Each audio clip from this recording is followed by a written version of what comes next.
지금은 이제 민주주의 사회인데 하필이면 그렇게 세습군주를 그렇게 최고의 그렇게 그 위인으로 이렇게 계속 섬기는 것. 이 이유는 뭐라고 봐야 할까요, 이제? 그 내력을 하나하나 다시 좀 살펴보도록 하겠습니다.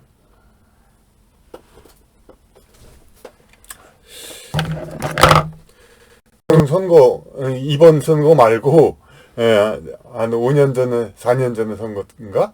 그때도 이제, 뭐, 어떤 위인을 존경하냐, 뭐, 박정희 얘기한 사람도 있지만, 그건 또 이제, 한 패만 그렇고, 양쪽 다, 어떤, 이제 정당 쪽이든지 다, 이제, 공감하는 것은, 세종대왕 그랬습니다. 이제 대통령 선거를 나서는 사람들이.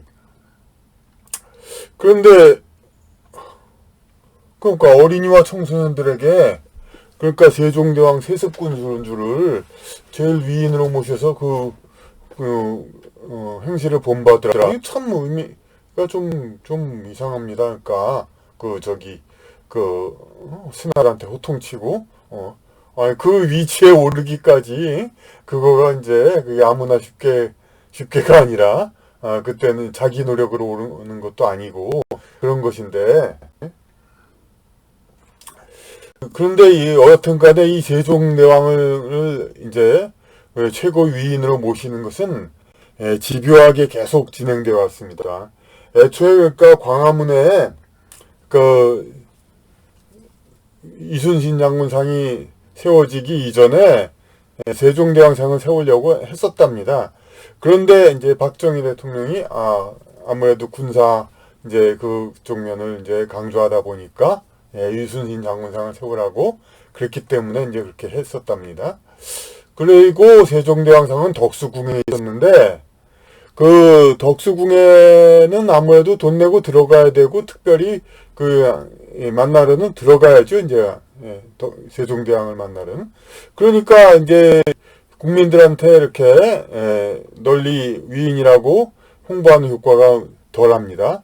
그래서 이제 계획을 세운 게 뭐냐면은 과거에 여의도 광장이 만들어진 다음에 여의도 광장 굉장했습니다. 그러니까 사람들이 많이 모이고 자전거 타고 그러니까 롤러스케이트 타고 시민들이 아주 휴식처가 됐고 그리고 그 유명한 김대중 전 대통령의 그 여의도 유세 100만 명이 모였다는 그런 일이 있었고 굉장히 이제 어찌 보면 그때로 보면은 그곳이 서울이 이제 강남이 개발되고 있었던 때니까 이제 서울의 중심이 될 만한 그러한 곳이 이제 되고 있었죠. 그러니까 사람들이 이제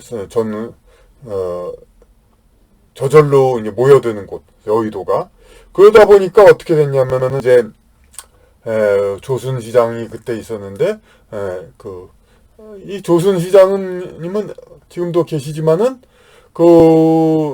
원래 한국은행 총재하고 서울시장을 하기 전부터 이런 이제 한글 신앙파 이런 쪽에 대해서 비판적이기는 올바른 이제 관점을 가지고 있는데, 그러니까 막상 공직에 있다 보면 자꾸 그런 사람들 소리를 듣는 겁니다. 이제 누구나 다 그렇습니다. 이제 이명박 대통령도 대통령 취임하기 전에는 명함에 한자를 쓰다가 대통령 된 다음에는 이제 한글로만 써야 되고 하여튼 우리나라 이제 공식 직위에 오르면은 전부 그렇게 이제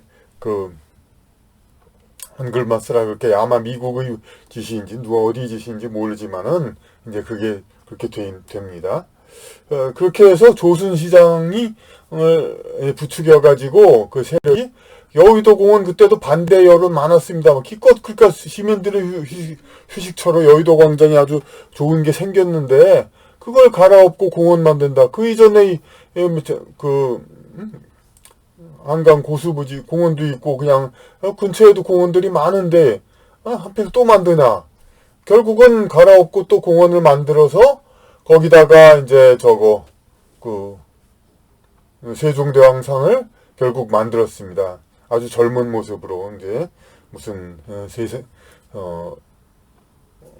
어떤 이제 새로운 뭐 예수님처럼 어떤 이제 그 인간이 아닌 신과 같은 그런 모습이죠. 그러니까 그런 모습으로 이제 여의도 공원에 세웠는데 세종상을. 그런데 또 다시 막상 세우고 나니까 이 여의도 광장은 그렇게 사람들이 많이 왔었지만 여의도 공원은 예전만 못한 겁니다. 예, 그렇게 많이 오고 게다가 또 굳이 또 세종대왕상까지 찾아와서 참배하는 사람도 그렇게 많지가 않고, 그러다 보니까 다시 또 어떻게 했냐면은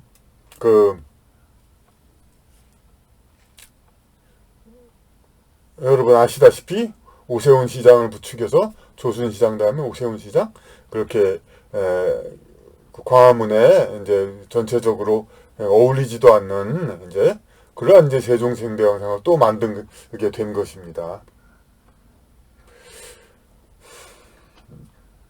그런데 이제 이것을 왜 그러면 이렇게 만약에 덕수궁, 여의도, 광화문 이렇게 막 세종상을 막 세우는데 만약 단군상을 그렇게 세웠다면은 뭐 세우자는 게 아닙니다. 그러니까 단군상을 세우자는 말은 아닙니다. 만약 세웠다면은 이제 기독교계라든지 이쪽에서 우상숭배라고 많이 들고 일어났겠죠. 그래서 문제도 많았겠죠. 하지만 세종상은 이게 세 군데나 나와 있습니다. 그런데 이제 세종이 그렇게 위대한 지도자인가? 물론 위대하긴 위대하죠. 그런데 그 건국 초기에는 초기 군주는 전부 이제 잘 합니다. 그리고 태종 때까지는 이제 전부 싸우기 바빴죠. 그러니까 세종이 사실상은 이제 개국 군주라고 볼 수 있죠. 그러니까 어느 정도 또 높이 받들어질 만한데, 그런데 한양 500년가라는 것이 있습니다. 시가 한양 500년가. 거기에 보면은 세종이 엄청나게 받들어질 것 같은데 가장 평온하고 무난하게 지냈다고 그렇게 그냥 짤막하게 나오고 맙니다. 그러니까 그렇게 조선 시대 자체로는 그렇게 크게 받들어지지 않았다는 걸 볼 수 있습니다. 그러니까 물론 이제 한양 500년가는 조선이 다 끝난 다음에 만들어진 거지만 하여튼 그렇습니다. 그러니까 적어도 그러니까 근래 들어와서 이렇게 크게 추앙받게 된 것이지, 그러니까 애초부터 그렇게 추앙되었던 그런 시대는 아닙니다. 물론 이제 세종하면 한글 창제 이렇게 해가지고 한글 창제 아니면 어쩔 뻔했느냐 막 그렇게 이게 굉장히 이게 이제 큰일 날 것처럼 얘기를 하는데, 만약 우리 민족이 없었던 것처럼 한글 없이도 우리 민족은 신라 고려 조선 그 이전에 1500년 계속 이어왔습니다. 그리고 그러면은 왜 그럼 그 조선시대 글자를 만들게 되었느냐? 이게 조선이란 국가 자체가 그거죠. 이제 중국에 보면은 이제 원나라하고 청나라 왕조가 있죠.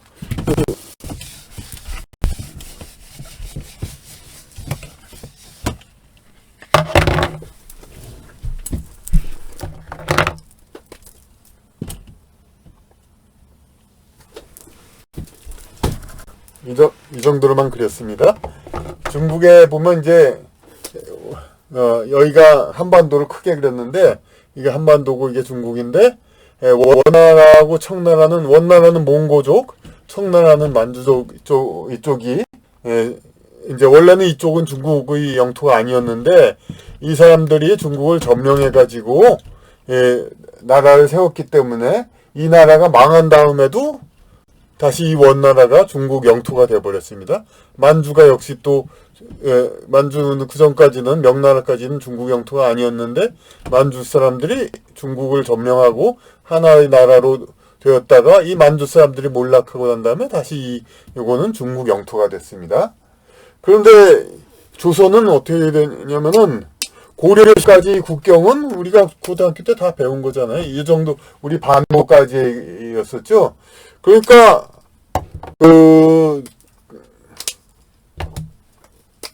함경도 지방, 이성계는 함경도 지방 세력이죠. 이성계 스스로가 여진족이냐 아니면 전주에서 올라온 이제 전주이씨 명문 세족인가 그건 중요하지 않습니다. 어쨌든 간에 이성계는 그 함경도에서 그 지방에서 세력을 키워온 그런 군벌입니다. 몽고 군벌이라고도 그러죠. 그래가지고 이 세력이 이쪽을 한반도에 들어와가지고 반도에 들어와서 이 나라를 점령했죠. 함경도 지방은 이제 우리가 국경이 그래서 그렇지 우리 반도에 속하는 지역이 아니죠, 애초에. 그러니까 마치 이 조선 이렇게의 강역은 원나라나 청나라처럼 이렇게 원래의 땅들, 주류 민족들의 땅 북쪽에 있는 세력이 들어와서 점령해가지고 그렇게 해서 땅이 넓어진 겁니다. 그러니까 조선은 그러니까 애초엔 어떤 나라냐면은 중국의 원나라나 청나라 비슷한 식으로 이렇게 만들어진 나라다 이렇게 볼 수가 있죠. 그러니까 이쪽 민족 세력들 북방 이 세력들의 그 영향력이 더 강해지고 더 반영을 해야 됩니다. 그러니까 이제까지 신라 고려 때까지는 이 지식인 문장자로는 그냥 대륙의 그 한문 그것만으로 해왔지만은 이제 조선 시대에 있어서 그러니까 우랄 알타이어족이라고 하죠. 이제 중화 이제 이쪽 한문을 쓰는 이제 중원 민족과는 이제 다른 우랄 알타이어족의 언어 이거가 이제 강화된 거죠. 그러니까 이 우리나라도 이제 중국과 교류를 하고 있었습니다만은 이제 그 주된 언어는 우랄 알타이어족에 가까울 수도 있고 하여튼 백제 때까지만 해도 그 언어는 중국어라고도 하는데 하여튼 그 한문과 그 우랄 알타이어가 섞여서 이제 쓰여 왔었는데 그것을 이제 세종 때 공식화했습니다. 이것은 뭐냐면은 그러니까 또 세종 창제, 한글 창제에 있어서 뭐 신미대가 했다, 세종대왕 혼자서 했다 하지만은 지편전학자도 정사에서 그래도 가장 인용된 사람은 신숙주죠. 신숙주는 유언에서도 성종 때 그 유언에서도 이제 일본과 그 친화 그렇게 지내라고 했을 정도로 일본을 아주 중시했었고 물론 학식으로는 이제 뭐 몽고 뭐 어디 다 언어를 다 통달한 언어학자이지만 이 일본을 아주 중시했죠. 그럼 일본을 그 훈민정음금 창제 때 전후에서 특히 또 일본을 출장을 갔다고도 그러고 일본에서 그럼 당연히 봤겠죠. 이제 겐지 모노가타리라고 해서 그 유명한 그 일본의 그 고려시대 때 소설이 있죠. 우리나라 고려시대에 해당하는 시대에 일본 궁녀가 쓴. 그러니까 일본은 뭐 오히려 그 서기 1000년도 그 이전에 그 장편 소설이 만들어지고 우리가 자꾸 일본은 후진 문화 이렇게 그렇게 생각하지만 그렇지가 않죠. 그때부터 그러니까 그 자기네 나라 언어 체계로 이제 가나를 통해서 이제 소리 글자로 글을 쓰면서 지적 어휘는 한자를 그대로 같이 쓰는 그런 체계를 했기 때문에 지식을 이거를 쓰고 싶으면 한문을 많이 쓰면 되고 평서문을 쓰면은 이제 가나 소리 글자를 쓰면 되고 이런 아주 민주적이고 편리한 그런 언어이기 때문에 이제 그 한국의 경우 우리나라의 경우는 이제 일반 평민들은 이두 쓰고 그러고 이제 그 언어 자체가 그 어떤 글자를 쓸 때하고는 좀 다르게 썼었죠. 그러니까 좀 배워야 한문을 써서 공부를 할 수가 있고. 그런데 일본은 한문의 문법을 배우지 않고도 이제 한자를 같이 활용하면서 이제 어떤 깊은 그 의미의 글을 쓸 수가 있었던 것입니다. 그러니까 그런 그 일본이 애초부터 그 선진 이제 개방적인 그런 씨앗이 있었던 거죠. 그러니까 서양의 그 근대 문화를 받아들이고 민중의 이제 그 힘이 강해질 수 있는 그러한 이제 그 바탕이 있었던 거죠. 그러니까 그때 이제 이것을 그런데 세종대왕이 그 신수의 그 영향인지 어떻게 그걸 받아들여 가지고 훈민정음, 석보상졸, 그 원인천 강지국 이런 것들은 전부 어떤 거냐면은 그 일본과 마찬가지의 그 소리 글자로 그 자기네 언어를 쓰고 중요한 단어는 한자로 쓰고 그렇게 함으로써 지적인 어휘도 쓰고 그러니까 자기네 언어로 표현하는 그런 것이 일본식인 거죠. 물론 지금 뭐 그 이후에 조선은 그 이후에는 다시 백성은 한글로만 해가지고 지적 언어를 표현 못하게 했죠. 이제 하지만은 이제 그 창제 당시에는 일본과 같은 그런 식으로 시작이 된 것이죠. 그래서 그 이렇게 우리 민족의 관점이 세종은 계기로 이제 마치 그때 보는 관점에 따라서 세종대왕이 한글을 창제함으로써 우리 민족이 그때 생긴 것처럼 그렇게 보는 관점도 있습니다. 이것은 뭐냐면은 그렇게 함으로써 이제 그 이도를 쓰지 않는 그 저기 여진족과 이제 다른 외국 이런 사람들 이민자들도 이제 같은 이제 백성으로서 이제 편입하게 되는 그러한 이제 계기가 된 거죠. 그래서 세종대왕은 마치 미국으로 치면은 흑인 노예를 해방한 링컨 대통령과 같이 미국도 역사도 그러니까 미국 인디언 관점에서 보면은 반만 년의 역사고 미국 백인 관점에서 보면은 뭐 청교도 독립한 다음에 몇백 년의 역사고 미국 흑인 입장에서는 링컨의 노예 해방 이후가 진정한 미국의 역사죠. 그러니까 그 마찬가지로 우리나라도 이제 어떤 지금 뭐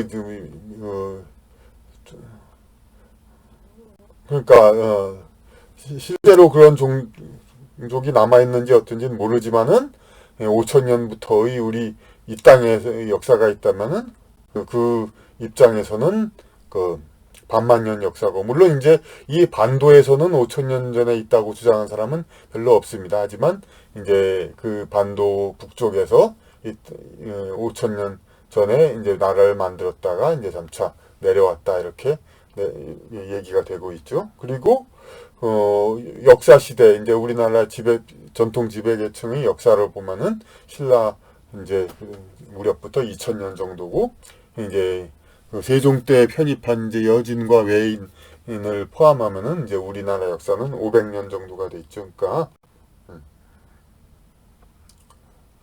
그렇게 해서 이제 지금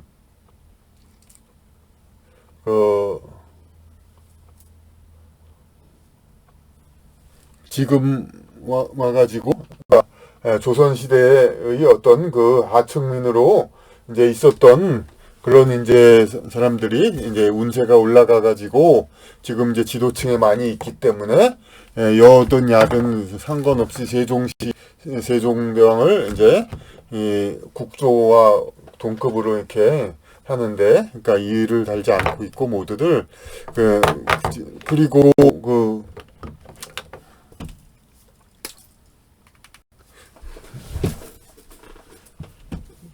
이의를 달지 않고 있고 그 이전의 역사 이거는 이제 어떤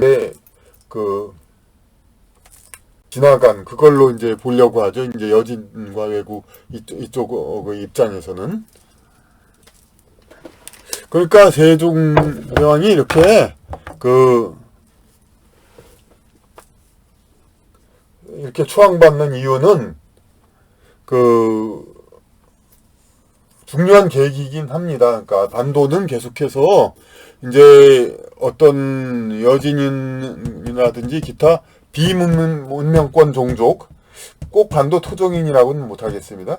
비문명권 종족, 알타이어족 이런 사람들도 많이 살아왔는데 이제 한문과 그 중원의 그 문화를 가진 그 한문 문화를 가진 종족들이 이 한반도에서 문화민족으로서 지배권을 행사해 왔습니다. 그러니까 실제 비율로는 얼마가 됐는지 모르지만은 여하튼 간에 신라 고려 때까지 이제 비록 언어는 우라알타이족을 쓰는 사람들도 이두라고 해서 이제 한문 위주로 그렇게 글씨를 쓸 수밖에 없었죠. 그런 식으로 이렇게 한문화족에 비하여 알타이어족이 그러니까 상대적으로 위축되어 있는 상태였는데, 세종 때 이제 드디어 알타이어족의 언어, 이것은 이제 여진과 왜구라고 해서 제가 누차 다른 강의에서도 얘기했는데, 그런데 이제 이 사람들이 이제 서로 이 한국을 북쪽에 붙이느냐, 이제 대륙에 붙이느냐, 해양에 붙이느냐로 극한의 싸움을 하지만은 서로 알타이어적인 성격을 가졌다는 것은 공통되거든요. 일본도는 분명히 알타이어족으로서 한문화를 수용하는 그런 나라니까, 우리나라처럼 이제 거의 중세까지 한문 위주로만 쓴 나라가 아니라 일본은 이제 일찍부터 이렇게 혼용식으로 이렇게 써왔던 그런 나라입니다. 그러니까 세종이 그렇게 지금 숭배되고 이제 격상되고 이렇게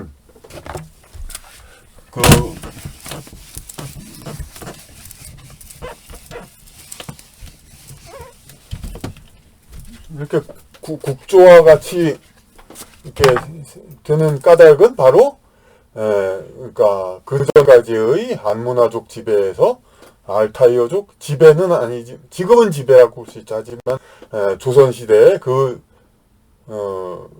뿌리를 놓았죠. 이제 그러니까 그래가지고 언어를 그 자체로 이제 쓰게 하는, 이제 자기네 언어 그렇게 하는 것을 이제 시작을 했기 때문에 상당히 이제 중요시 할 수는 있고, 그러니까 그것은 단지 한글 창제보다도, 그러니까 먼저도 얘기했듯이 여진족의 편입, 그것이 가장 이제 세종한테서 큰 업적이고, 그렇게 해서 어떤 외부 알타이어족 세력이 한국의 한반도에 포함됨으로써 그쪽이 더 이제 강화되고, 그렇게 됨으로써 한국이 좀 이제 그런 쪽을 문화를 중시하게 되었다. 이거 이제 그래서 이제 세종이 이렇게 숭배가 됐는데, 이거에 대해서 그러니까 좀 더 아까 숭배하지 말자 하자 그런 얘기가 아니라, 이제 왜 이렇게 숭배하느냐 이거에 대해서 우리가 좀 알고 됩니다. 그러니까 무슨 어떤 개인적인 훌륭한 위인처럼 자꾸 이렇게 하면은 이 국민 교육에 좀 어울리지가 않습니다. 그러니까 세종은 어디까지나 그러니까 단군, 어쩌면 단군 비슷하다고 있죠. 세종이나 단군이나 그냥 그렇게 솔직히 말해서 이게 단군이 이렇게 개국을 했다면은 이게 쫙 내려와서 세종이 이게 다시 개국했다, 이걸로 이제 위인으로서 숭배를 해야지, 어떤 뭐 개인적인 위인으로 이렇게 숭배하는 것은 교육적으로도 별로 의미가 없고, 우리 국민에게도 이 정확한 정보를 가져다 주지 못합니다. 국민에게는 무조건 그냥 한글 창제했으니까 무슨 위대하다 그런 얘기만 하고 있지만, 이제 좀 더 정확한 정보를 우리 국민에게 좀 알리기만 합니다. 오늘은 그러니까 화면 업그레이드 그런 거 기념으로 좀 더 해봤습니다.